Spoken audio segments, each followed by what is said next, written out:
Fungua huu mlango. Nimesema fungua haraka. Huyu mama Kibonge anakera, hata kama nyumbani yake anagonga mlango kama ugomvi. Ngoja nikafungue. Nipe kodi yangu, sitaki maelezo marefu. Jamani mama Kibonge, tulikuambia jioni, mbona umekuja asubuhi? Lakini unanipangia muda wa kufuata kodi yangu. Unadhani jioni haifiki Naenda, nitarudi. Hello Duli, mama Kibonge amekuja, alikuwa anadai kodi yake, alitaka kuvunja mpaka mlango. Sijui huyo mama yukoje.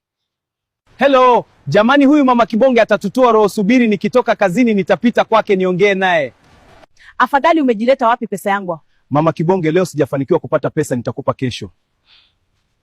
Hivi unadhani mimi ni bibi yako? Kila siku pesa yangu ni jioni mara asubuhi. Nisamehe mama Kibonge. Njoo kwangu nikakuonyesha jinsi ya kulipa pesa yangu. Jamani mama Kibonge, unataka kunionyesha nini? Nisema twende.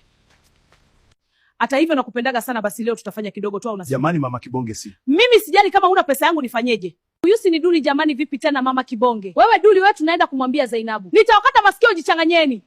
Tokeni hapa nyewe wanawake kabla sijawafumua. Lakini tumeshaona mnachokifanya. Mtajua wenyewe.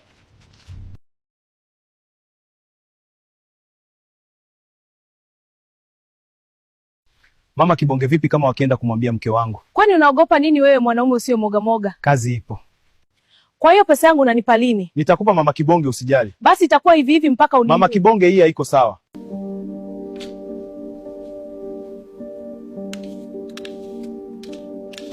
Mbona umechelewa? Nilipita sehemu mpenzi. Basi kaoge uje tule. Sawa mke wangu. Karibu chakula mume wangu, utakula ndio ule au ule ndio utakula? Nimechoka sana mke wangu, naomba unipakulie tu chakula nile nikalale. Mbona maajabu, imekuwaje leo? Nimechoka tu mke wangu, leo siku yangu ilikuwa ngumu. Basi sawa, haina shida.